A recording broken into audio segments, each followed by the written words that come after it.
इस वीडियो के बाद आप इंस्पेक्ट एलिमेंट को यूज करके जावास्क्रिप्ट कोड को डीबग कर पाएंगे। हाय, प्रीवियसली हमने ये पढ़ा था कि इंस्पेक्ट एलिमेंट को यूज करके हम HTML और CSS को डीबग या एक्सप्लोर कैसे करते हैं। In this video let us learn and see how we can debug JS code. इसे करने के लिए चलिए पिछले टॉपिक में लिखे हुए HTML कोड के आउटपुट को ओपन करते हैं। हमें ऑलरेडी पता है कि इंस्पेक्ट एलिमेंट को कैसे ओपन करते हैं। इसके लिए हम वेब पेज पर राइट क्लिक करते हैं और इंस्पेक्ट एलिमेंट ऑप्शन को सिलेक्ट करते हैं। ये एक पैनल को ओपन करता है जिससे हम ऑलरेडी फेमिलियर हैं। हमने पहले एलिमेंट्स टैब को एक्सप्लोर किया था और उसके नीचे लेफ्ट साइड में हम HTML कोड को देख सकते हैं और राइट साइड में हम कॉरेस्पॉन्डिंग CSS कोड को देख सकते हैं। अब क्योंकि हम जावास्क्रिप्ट को डीबग करेंगे, so we are only concern with the sources tab. Please note करिए कि एलिमेंट्स टैब को यूज करके हम CSS को डीबग करते हैं और सोर्सेज टैब को यूज करके हम जावास्क्रिप्ट को डीबग करते हैं।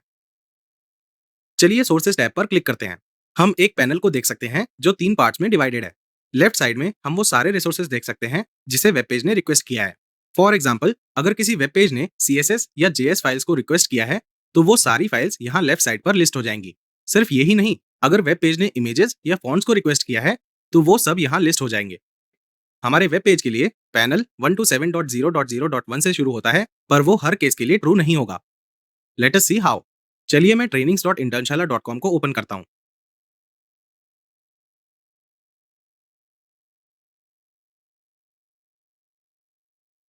अगर हम सोर्सेज टैब पर जाते हैं तो हम देखेंगे कि यहाँ पर काफी सारे सोर्सेज trainings.internshala.com से हैं, पर हमारे पास गूगल एनालिटिक्स और गूगल टैग मैनेजर से भी रिसोर्सेज हैं। सिमिलरली आप इंटर्नशाला की वेबसाइट के लिए लोड किए गए रिसोर्सेज को खुद से चेक कर सकते हैं।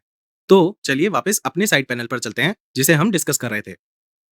आप देख सकते हैं कि यहाँ पर रिसोर्सेज हमारे URL की तरह हैं। ये 127.0.0.1 से शुरू होते हैं। फिर हमारे पास एक प्रोजेक्ट फोल्डर है जिसके अंदर ये फाइल्स प्रेजेंट है। फिर हमारे पास script.js फाइल है जो हमारी HTML फाइल के साथ लिंक्ड है। और लास्टली हमारे पास ये HTML फाइल है। नोट करिए कि जब तक हम ब्राउजर को अपनी HTML फाइल के साथ लिंक नहीं करेंगे तब तक उसे ये नहीं पता होगा कि हमारे सर्वर में और फाइल्स या फोल्डर्स हैं। फॉर एग्जाम्पल, अगर मैं प्रोजेक्ट फोल्डर के अंदर एक और फोल्डर डेमो को बनाता हूँ और फिर वेब पेज को रिफ्रेश करता हूँ तो आप देख सकते हैं कि इस फोल्डर को ब्राउजर लोड नहीं करेगा क्योंकि हमने इसे HTML फाइल में कहीं पर भी लिंक नहीं किया है। अब चलिए यहाँ अपनी HTML और जावास्क्रिप्ट फाइल को ओपन करते हैं। हम इन फाइल्स को डबल क्लिक करके भी ओपन कर सकते हैं और वो सेंटर पैनल में ओपन हो जाएंगी।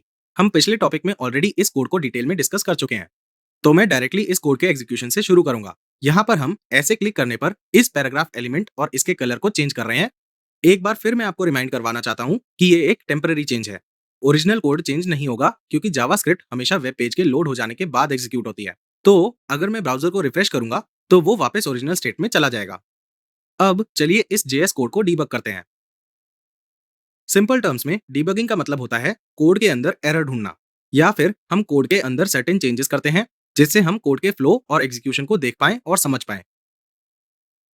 अगर आपने नोटिस किया हो तो कोड की हर लाइन के अगेंस्ट यहाँ पर लाइन नंबर्स हैं।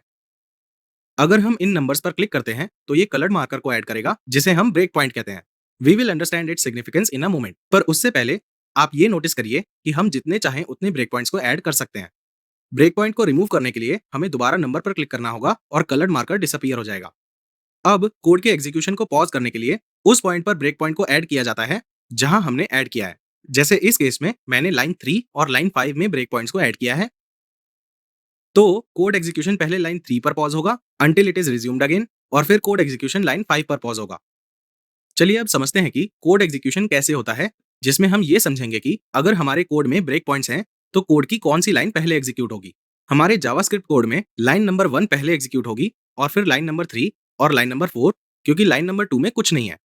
लाइन नंबर 5 खुद से एग्जीक्यूट नहीं होगी, ये तब एग्जीक्यूट होगी जब एलिमेंट पर क्लिक किया जाएगा जो फिर फंक्शन को कॉल करेगा और फिर लाइन नंबर 5 और 6 एग्जीक्यूट होंगे। So again I will repeat, जब मैंने इस वेब पेज को लोड किया और इंस्पेक्ट एलिमेंट को ओपन किया तो लाइन नंबर्स 1, 3 और 4 ऑलरेडी एग्जीक्यूट हो चुके हैं, क्योंकि जावास्क्रिप्ट तभी एग्जीक्यूट हो जाती है जब वेब पेज लोड होता है। लाइन नंबर 5 और 6 अभी एग्जीक्यूट नहीं हुए हैं क्योंकि हमने पैराग्राफ एलिमेंट को क्लिक नहीं किया है। लाइन 5 और लाइन 6 तभी एग्जीक्यूट होंगे जब मैं पैराग्राफ एलिमेंट पर क्लिक करूंगा। इससे फर्क नहीं पड़ता कि मैं एलिमेंट को 20 मिनट बाद या 2 घंटे बाद क्लिक करूं, एग्जीक्यूशन तभी होगा जब एलिमेंट क्लिक होगा।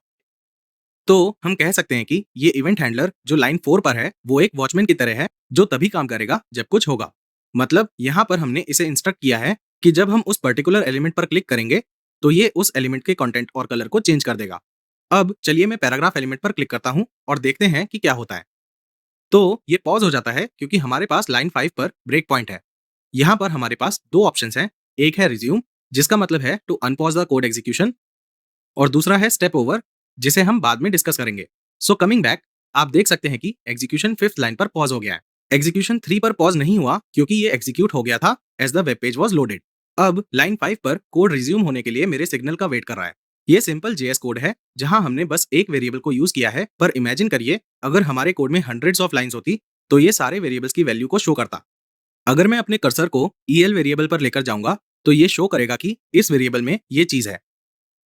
ऑब्वियसली ये एक ऑब्जेक्ट है और काफी कॉम्प्लिकेटेड भी है और हम अभी ये सारी वैल्यूज से कंसर्न नहीं है, पर फिर भी ये उन सारी प्रॉपर्टीज को शो करेगा जो इसमें है।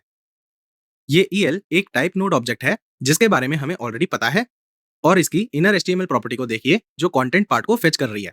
Again I will repeat, EL object में और भी बहुत सारी प्रॉपर्टीज होती हैं जिन्हें हमने अभी डिस्कस नहीं किया है और आपको इनके बारे में अभी चिंता करने की जरूरत नहीं है। तो this is the beauty of debugging. ये मैटर नहीं करता कि हमारे कोड्स में कितने वेरिएबल्स हैं। अगर हम हमारे कर्सर को इन वेरिएबल्स के ऊपर लेकर जाएंगे तो हम हर एक से एसोसिएटेड प्रॉपर्टीज को देख सकते हैं। सिमिलरली अगर मैं डॉक्यूमेंट ऑब्जेक्ट पर कर्सर को लेकर जाऊंगा जो एक प्री डिफाइंड ऑब्जेक्ट है, तो वो उससे एसोसिएटेड प्रॉपर्टीज को शो करेगा। और अगर मैं कर्सर को गेट एलिमेंट बाय आईडी पर लेकर जाऊंगा, ये एफ को शो करेगा जो ये डिनोट करता है कि ये एक फंक्शन है। तो चलिए वापस अपने दोनों ऑप्शंस पर आते हैं, रिज्यूम और स्टेप ओवर। अब अगर मैं स्टेप ओवर पे क्लिक करूंगा, इसका मतलब है कि code line by line execute होगा, पर एग्जीक्यूशन वापस से रिज्यूम नहीं होगा। इसका मतलब है कि वो लाइन 5 को एग्जीक्यूट कर देगा और लाइन 6 पर पॉज हो जाएगा, जिसे हम यहाँ पर देख सकते हैं। एलिमेंट का कंटेंट चेंज हो गया है पर कलर चेंज नहीं हुआ है क्योंकि एग्जीक्यूशन लाइन 6 पर पॉज हो गया है। ये ऑप्शन काफी पावरफुल है और ये तब काम आता है जब हमारे पास बड़े कोड्स हों और हमें कोड एग्जीक्यूशन को समझना हो। तो अब अगर मैं कर्सर को EL वेरिएबल के ऊपर लेकर जाऊं और उसकी इनर HTML प्रॉपर्टी को देखूं, तो आप देखेंगे कि वैल्यू चेंज हो गई है। अब अगर मैं दोबारा स्टेप ओवर करूंगा तो लाइन नंबर 6 एग्जीक्यूट हो जाएगी। अब क्योंकि कोड कंप्लीटली एग्जीक्यूट हो गया है, तो अगर मैं दोबारा स्टेप ओवर ऑप्शन पर क्लिक करूंगा तो ये हमें शायद किसी सपोर्टेड एडजेसेंट जावास्क्रिप्ट फाइल पर लेकर जाएगा जो शायद इंटरनली कॉल हो रही होगी। अब क्योंकि हमें उसकी जरूरत नहीं है तो हम इस फाइल को क्लोज कर देंगे। अब अगर मैं वेब पेज को रिफ्रेश करूंगा तो कंटेंट प्रीवियस कंटेंट के साथ ब्लैक कलर में रिवर्ट हो जाएगा। तो लाइन 1, 3 और 4 एग्जीक्यूट होगी, पर वो फिर से लाइन 3 पर पॉज करेगा क्योंकि हमारे पास सेम पोजीशन पर ब्रेक पॉइंट्स हैं। अब अगर मैं स्टेप ओवर पर क्लिक करूंगा तो ये लाइन 4 पर जाएगा, और अगर मैं दोबारा स्टेप ओवर पर क्लिक करूंगा तो ये डायरेक्टली लाइन 8 पर चला जाएगा। ये इसलिए क्योंकि लाइन नंबर 5 तभी एग्जीक्यूट होगी जब एलिमेंट क्लिक होगा, और हमारे केस में ये नहीं हो रहा है। तो जावास्क्रिप्ट डिबगिंग एक बहुत ही पावरफुल टूल है और ये जावास्क्रिप्ट को लिखना काफी इजी बना देता है क्योंकि इससे हम कोड के फ्लो को समझ सकते हैं। इससे हम कोड को किसी भी मोमेंट पर पॉज कर सकते हैं और हम लाइन बाय लाइन एग्जीक्यूशन को भी चेक कर सकते हैं। Hope you had fun watching.